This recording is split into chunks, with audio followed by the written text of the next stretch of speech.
بسم اللہ الرحمن الرحیم الحمد للہ رب العالمین والصلاة والسلام علی سید الانبیاء والمرسلین سیدنا و نبینا و مولانا محمد وعلی آلہ و اصحابہ اجمعین اما بعد اعوذ باللہ من الشیطان الرجیم بسم اللہ الرحمن الرحیم وبشر الصابرین الذین اذا اصابتهم مصیبۃ قالوا انا للہ وانا الیہ راجعون اولئک علیہم صلوات من ربہم ورحمہ واولئک هم المہتدون صدق اللہ العلی العظیم۔ بزرگان محترم، عزیز اور بھائیوں، آج جو حادثہ پیش آیا ہے آپ سب حضرات کے علم میں ہے۔ ہم سب کے بزرگ سرپرست حضرت مولانا قاری سید محمد عثمان صاحب صدر جمعیت علماء ہند اور معاون محتمم دارالعلوم دیوبند ہم سے رخصت ہو گئے۔ تقریباً 1 ماہ سے علالت کا شکار تھے۔ درمیان میں کبھی صحت یابی کی امید افزا اطلاع آتی تھی، کبھی بیماری میں اضافے کی خبر ملتی تھی۔ اسی امید و بیم کے اندر ان کو میدانتا ہسپتال گڑگاؤں میں داخل کیا گیا اور وہاں بھی جانچ میں کووڈ کی جو رپورٹ آئی وہ نگیٹو تھی، لیکن تکلیف بہت تھی اور حالت خراب ہوتی جا رہی تھی۔ رات 2:30 بجے ڈاکٹروں نے یہ فیصلہ کیا کہ ان کو اب وینٹیلیٹر پر رکھنا چاہیے۔ حضرت مولانا محمود صاحب دہلی سے پہنچے، مشورہ ہوا۔ حضرت قاری صاحب کے صاحبزادگان مولانا مفتی محمد سلمان صاحب، مولانا محمد عفان صاحب موجود تھے۔ طے یہ ہوا کہ جب اس کے بغیر کوئی چارہ کار ہی نہیں ہے تو پھر وینٹیلیٹر پر دے دیا جائے، لیکن حالت میں کوئی سدھار نہیں ہوا اور صبح کو یہ فیصلہ ہوا کہ علاج دوا کے ذریعے ہو رہا ہے تو قاری صاحب کو یہاں سے ڈسچارج کرا کے دیوبند لے جایا جائے۔ یہ مشورے ہی ہو رہے تھے، 1:15 بجے حضرت انتقال فرما گئے۔ اور جیسا کہ ابھی آپ نے سنا، یہاں مسجدوں میں حضرت کی صحت کے لیے دعائیں ہو رہی تھیں اور وہ اپنے مالک حقیقی کی خدمت میں روانہ ہو چکے تھے۔ ادھر ملک اور ملت کے بہت سے اکابر، بہت سے علماء، قائدین، مشائخ، ذمہ داران، دارالعلوم دیوبند کے اساتذہ رخصت ہوئے، جو ایک اجتماعی خسارہ ہے ملت کا۔ لیکن ہر فرد کے اندر کچھ خصوصیات ہوتی ہیں۔ حضرت مولانا قاری سید محمد عثمان صاحب رحمۃ اللہ علیہ بیک وقت جتنی خوبیوں اور جتنی خدمات کے مالک تھے، ایسی شخصیتیں بہت کم نظر آتی ہیں۔ عہدوں کے اعتبار سے وہ امیر الہند تھے، امارت شرعیہ ہند کے سربراہ اعلیٰ تھے اور امارت شرعیہ کے ناظم مولانا معز الدین صاحب کے انتقال کے بعد سے حضرت قاری صاحب بہت فکر مند تھے۔ ان کی جگہ کسی فرد کے انتخاب کے لیے کئی مرتبہ کچھ فضلاء کو بلایا، ان سے گفتگو کی، ان کا انٹرویو لیا۔ ابھی اس کا کوئی فیصلہ نہیں کر پائے تھے۔ عارضی طور پر اس کا چارج دفتر میں غالباً مولوی عبد الملک کو دے دیا گیا، لیکن کیا معلوم تھا کہ ناظم کے انتخاب سے پہلے خود حضرت امیر الہند رخصت ہو جائیں گے۔ جمعیت علماء ہند کی صدارت کا عہدہ جن نازک حالات کے اندر قاری صاحب نے سنبھالا اور جس خوبی کے ساتھ جماعت کو لے کر چلے، جماعت سے وابستہ تمام حضرات اس سے واقف ہیں۔ دارالعلوم دیوبند کے وہ انتہائی مقبول اور باصلاحیت اساتذہ میں شمار کیے جاتے تھے۔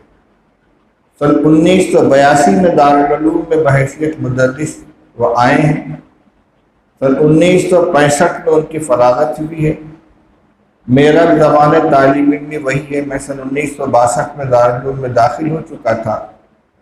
میری داخلے کے تیسرے سال حضرت دور حدیث میں شامل تھے اور ہمارے بنارس کے مرحوم مولانا محمد یونس صاحب ان کے ہمدرس تھے۔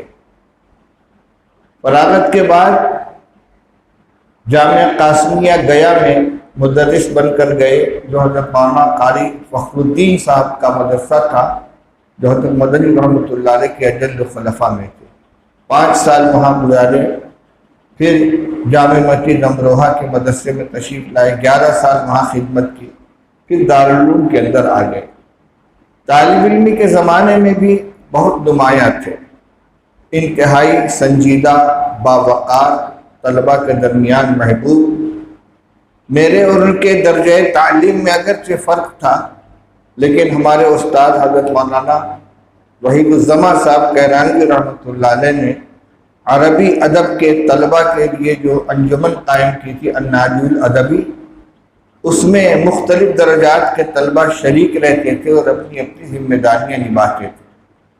میں بھی اس میں شریک تھا، معتمد کی ذمہ داری تھی، بعض پرچوں کی ادارت بھی تھی۔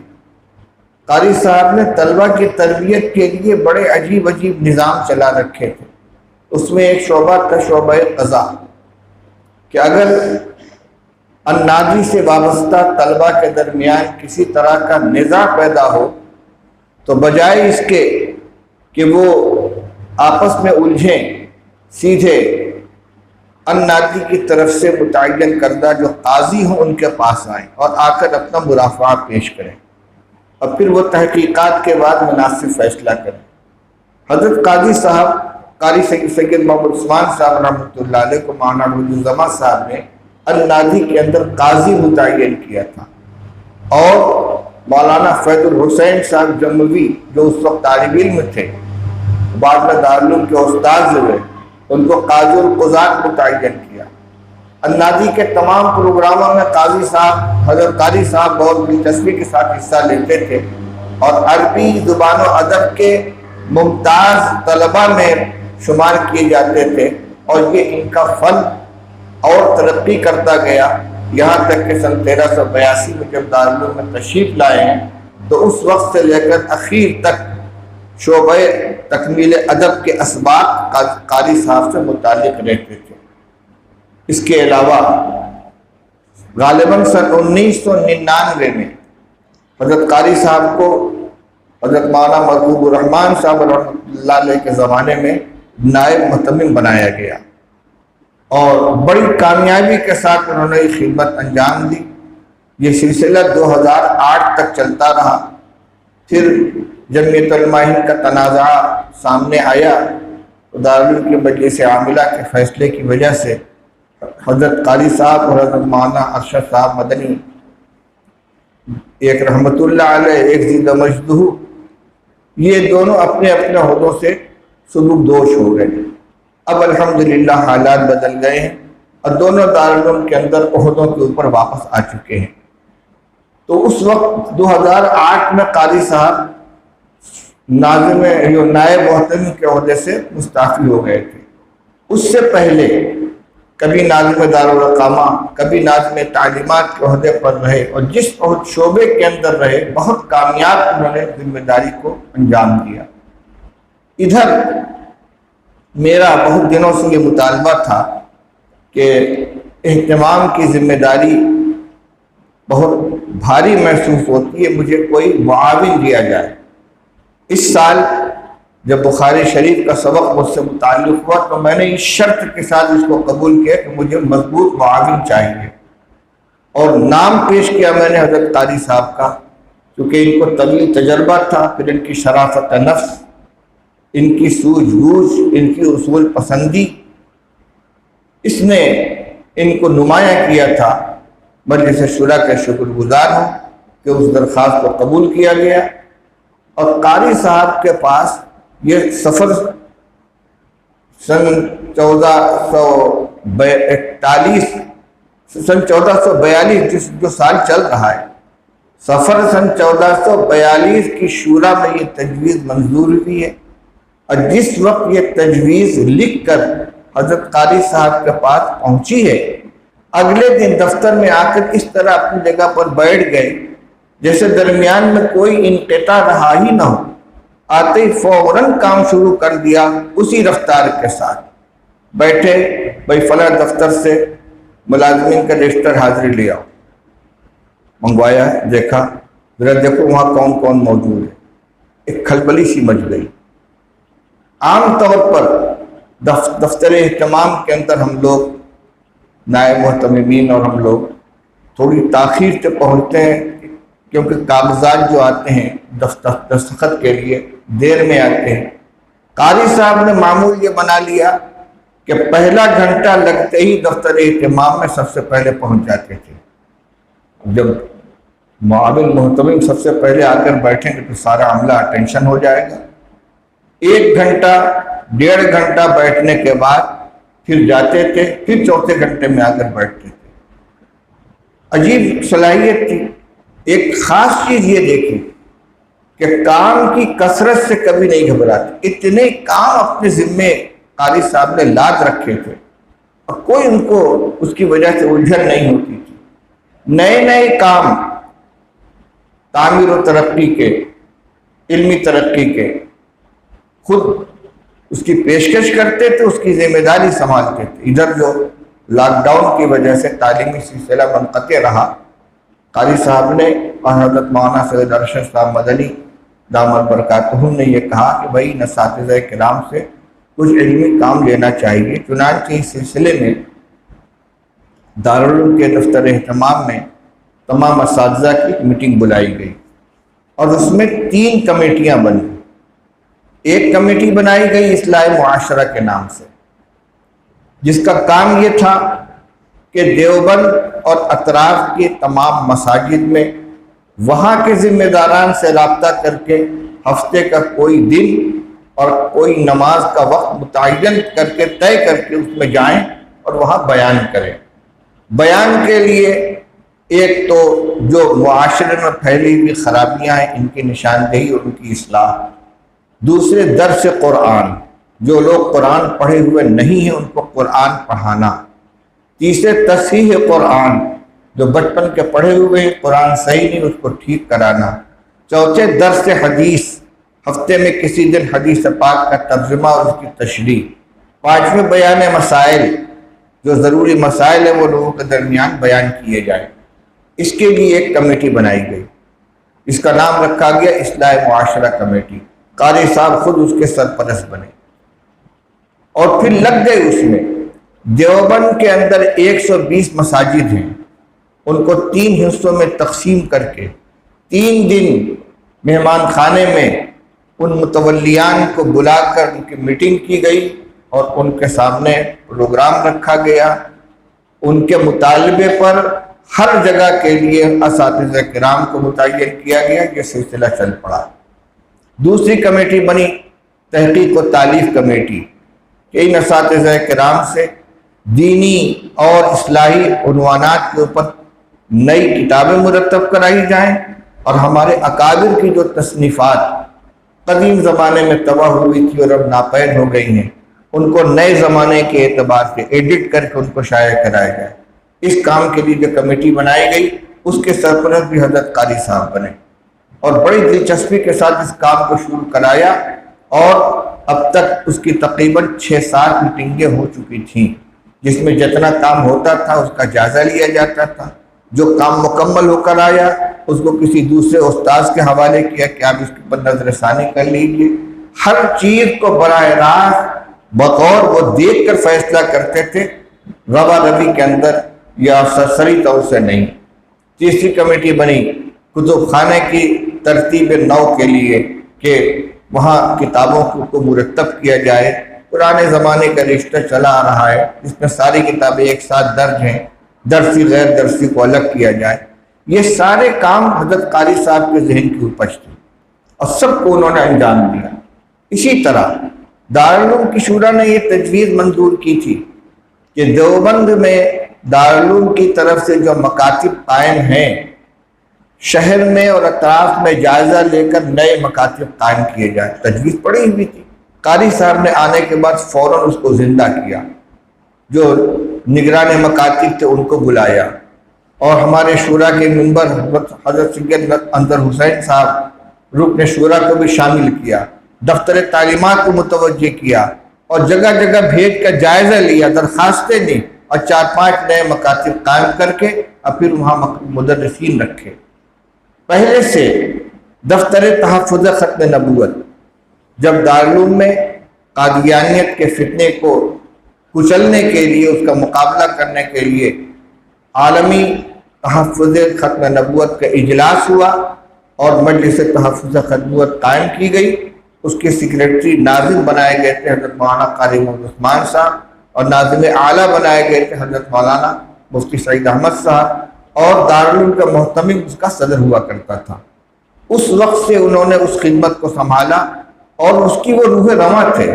ایک مولانا قاری سید محمد عثمان صاحب، دوسرے نائب ناظم مولانا شاہ عالم صاحب گورکھپوری، ان دونوں نے مل کر ماشاءاللہ بہت کام کیا، پورے ملک کے اندر مجلسیں قائم کی، اور اسی طرح شیخ الہند اکیڈمی اور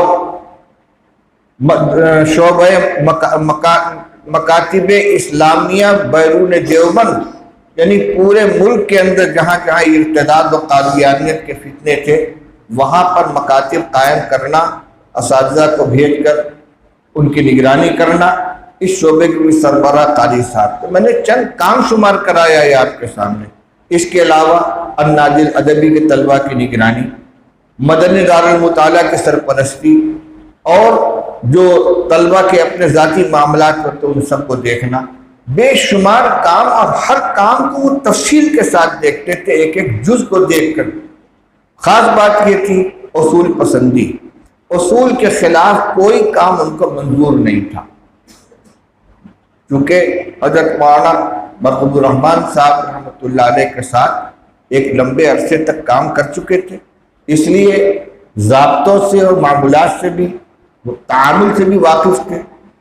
جتنا سہارا مجھ کو حضرت قاری صاحب کے دفتر اہتمام میں آ جانے سے ملا، اور ایسا محسوس ہوا کہ میرا بوجھ تقریباً ہلکا ہو گیا قاری صاحب کے جانے کے بعد، پھر وہی صورتحال لوٹ آئی۔ لیکن بہرحال ہمارے معاونین، نائب محتممین حضرت مولانا عبدالخالق صاحب مدراسی، حضرت مولانا عبدالخالق صاحب سنبھلی پہلے سے موجود تھے، معاون محتمم کا عہدہ ختم ہو گیا، یہ دونوں حضرات پہلے سے کام کر رہے تھے، اور اس وقت مولانا عبدالخالق صاحب مدراسی دارالعلوم کے اندر قائم مقام محتمم کے اعتب کی حیثیت سے خدمت انجام دے رہے ہیں۔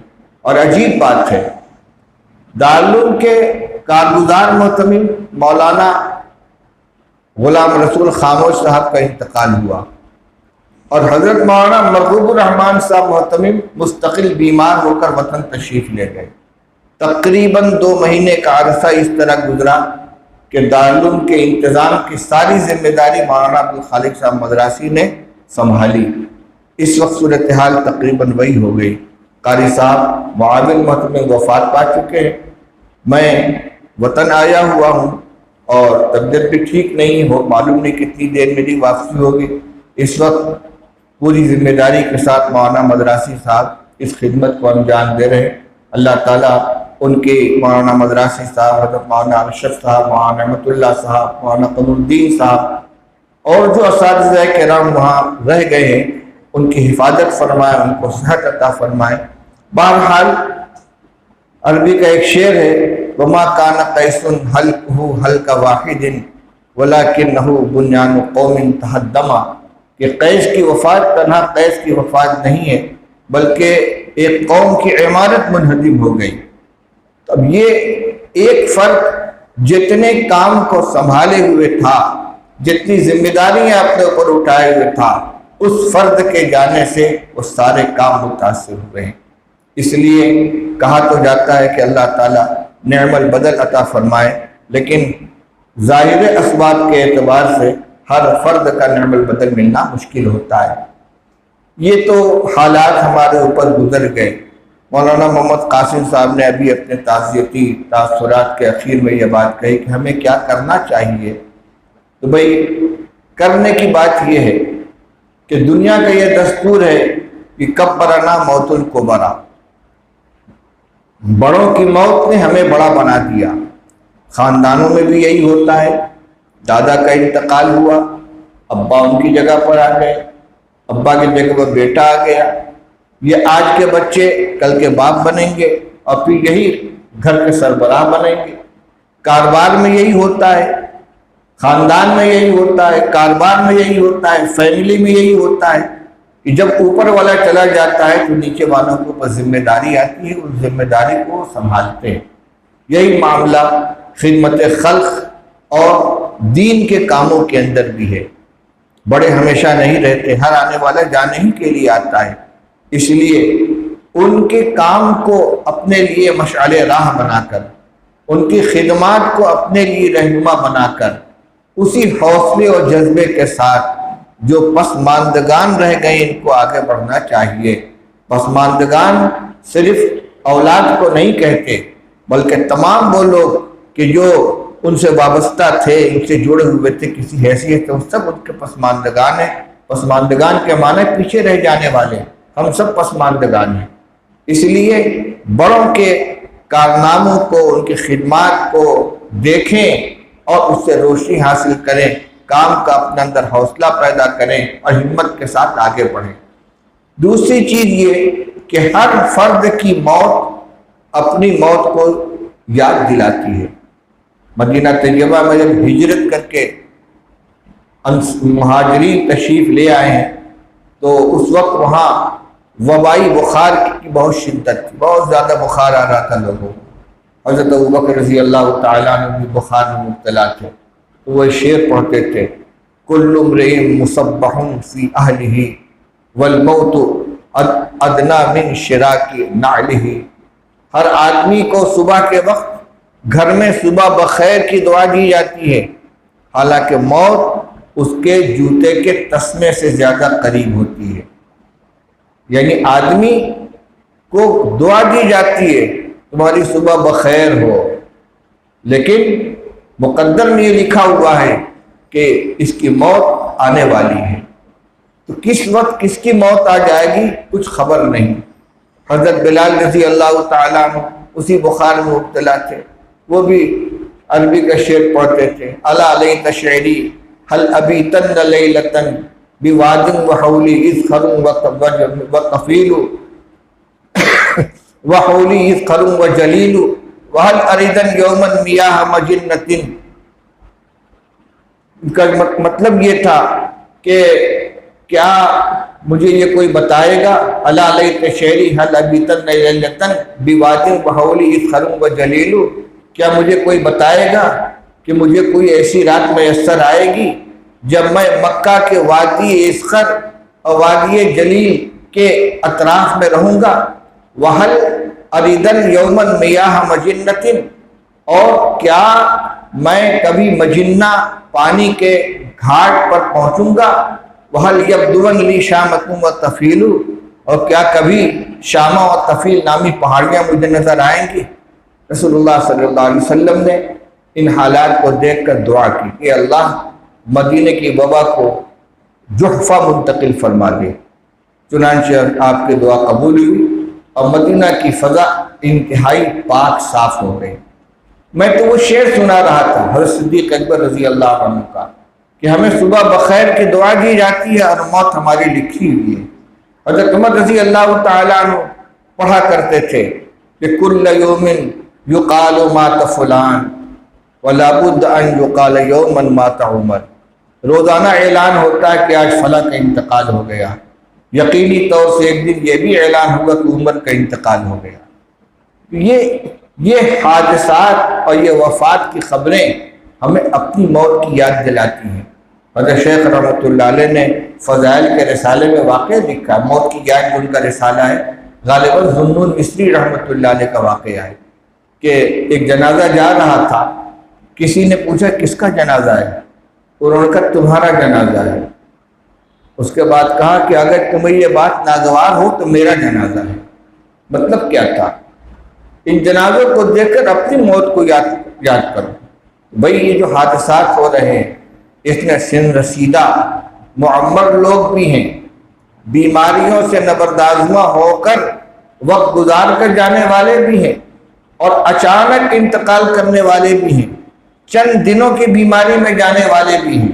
اور یہ تو ہمارا عقیدہ ہے اور بنیادی عقیدہ ہے کہ چاہے آدمی کسی حادثے کا شکار ہو کر مرے، بیماری میں مرے، ایکسیڈنٹ میں انتقال ہو جائے اس کا، اچانک موت آ جائے، یا طویل عرصے تک بستر پر رہنے کے بعد انتقال کرے، ہر ایک اپنے وقت پر مرتا ہے۔ یعنی اللہ کی طرف سے اس کے مرنے کا وہی وقت متعین ہے۔ اس لیے ایسا نہیں ہے کہ اگر وبا نہ ہوتی یہ سارے لوگ جو دنیا سے چلے گئے یہ چل پھر رہے ہوتے، ان کا وقت یہی طے تھا اللہ کے یہاں، اسی وقت پر ان کو جانا تھا۔ اسی لیے حدیث پاک میں فرمایا گیا ہے کہ آدمی تدبیر سب کچھ کرے، لیکن جب کوئی حادثہ پیش آ جائے تو یہ ہرگز نہ کہے کہ لو فعلت کذا لکان کذا، اگر یوں کرتے تو یوں ہو جاتا، بلکہ یوں کہے کہ قدر اللہ وما شاء کان، اللہ نے یہی مقدر کیا تھا اور جو اللہ نے طے کیا تھا وہ ہو کر رہا۔ تو ہم سب کی جو یہاں بیٹھے ہوئے ہیں ہر ایک کی موت کا وقت اللہ کے علم میں متعین ہے، اور ہر ایک کو اپنے وقت پر جانا ہے، اور کسی کو نہیں معلوم کہ کب موت آئے گی، کہاں موت آئے گی۔ وما تدری نفس بأی ارض تموت، کسی کو خبر نہیں کہ کس زمین پر موت آئے گی۔ موت آئے گی تلاش کر کے ہم کو لے جائے گی۔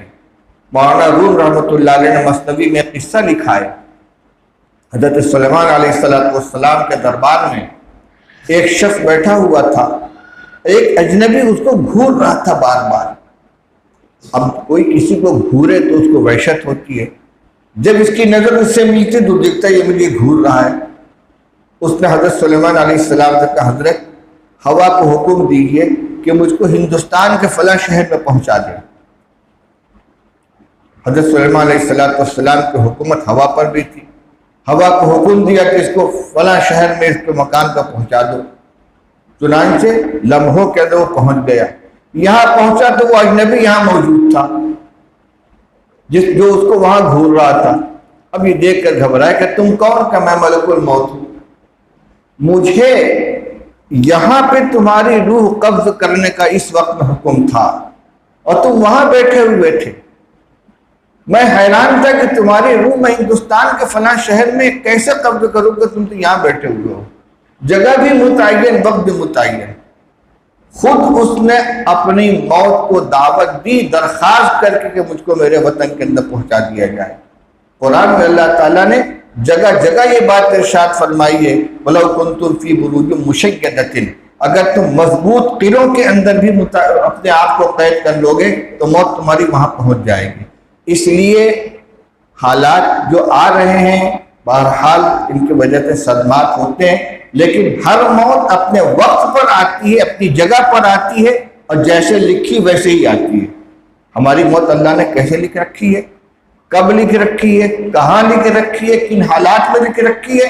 اچھی موت کی دعا مانگے، اللہ تعالیٰ سوء خاتمہ سے ہماری حفاظت فرمائے، ایمان پہ ہم دنیا سے جائیں، اللہ کی اطاعت کرتے ہوئے جائیں، اور اس طرح جائیں جیسے شیخ سعدی رحمۃ اللہ علیہ نے کہا تھا کہ عجیب بات کہی ہے، یادداری کہ وقت زادن تو ہم خندہ بدند تو گریاں، یادداری کہ وقت زادن تو ہم خندہ شدن، ہم خندہ بدند تو گریاں، ہم چنازی کہ وقت مردن تو ہم گریاں شمند تو خندہ۔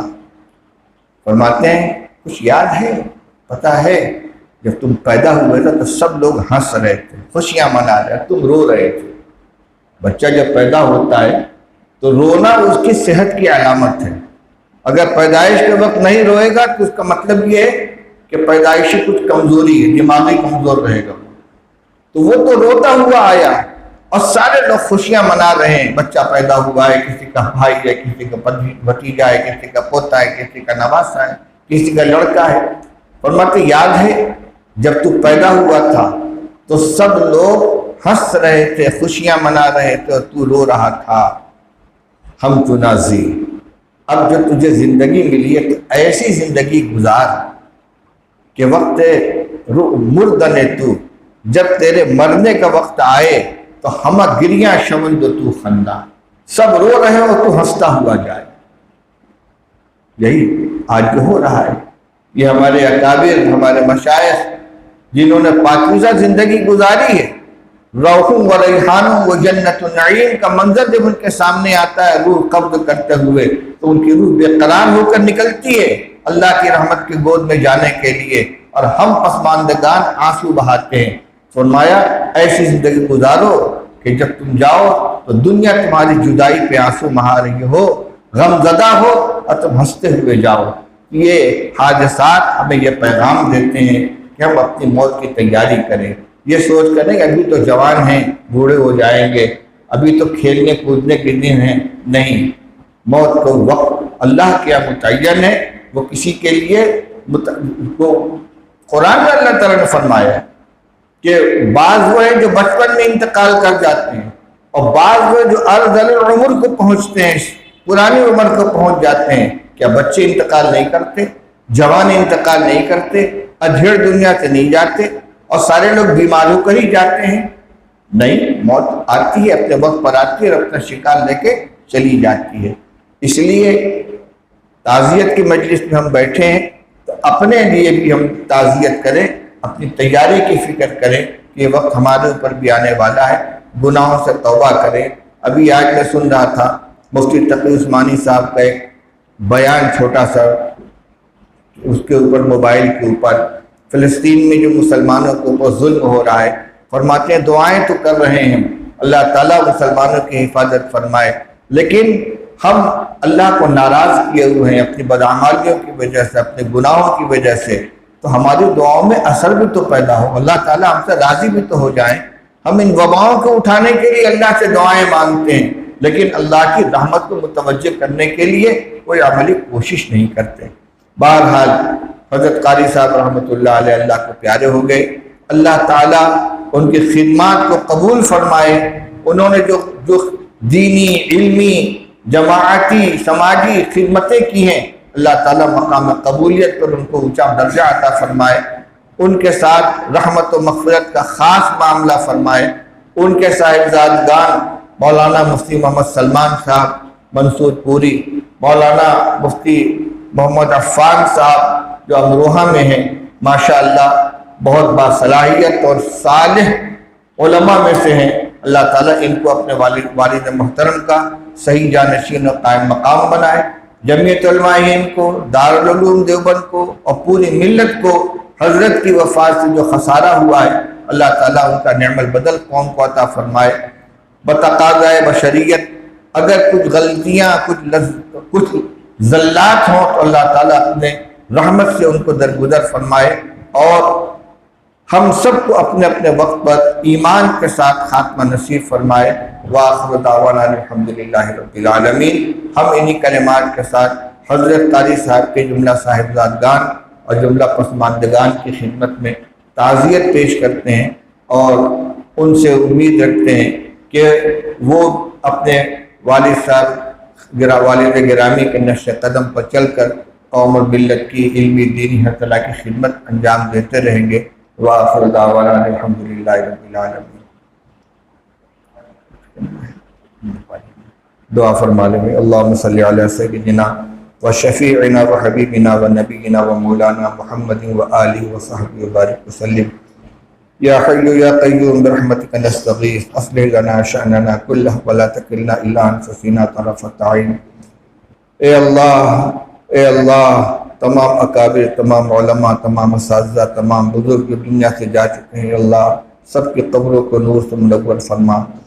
اپنی خاص رحمت و مغفرت کا معاملہ فرما، اپنا قرب نصیب فرما، ان کے خطاؤں اور زلات کو معاف فرما، جنت الفردوس میں اعلیٰ مقام نصیب فرما، ان کی اولاد کو، ان کے خاندان والوں کو، ان کے متاثرین کو، ان کے پسماندگان کو یا اللہ صبر کی توفیق عطا فرما، ان کی کفالت فرما۔ اے اللہ دارالعلوم دیوبند جمعیت علماء ہند اور ہماری ملی جماعتیں جن کے سربراہ ہم سے رخصت ہو گئے ہیں، اے اللہ ان کو بہترین قائد اور رہنما نصیب فرما، قوم کی خدمت کی صلاحیت عطا فرما، قوم کا بیڑا پار لگا۔ اے اللہ ان بزرگوں کے جو احسانات ہمارے اوپر ہیں، علمی، روحانی، اصلاحی، ان سب کا بدلہ اپنے خزانے غیب سے ان کو بہترین عطا فرما۔ جو قابل زندہ رہ گئے ہیں ان کو عمروں میں برکت عطا فرما، دارالعلوم دیوبند کی حفاظت فرما، تمام مدارس اسلامیہ کی حفاظت فرما، تمام دینی جماعتوں کی حفاظت فرما، ہم سب کو اخلاص کے ساتھ کام کرنے کی توفیق نصیب فرما۔ ربنا تقبل منا انک انت السمیع العلیم وتب علینا انک انت التواب الرحیم، وصلی اللہ تعالی علی خیر خلقہ محمد وآلہ وصحبہ اجمعین برحمتک یا ارحم الراحمین۔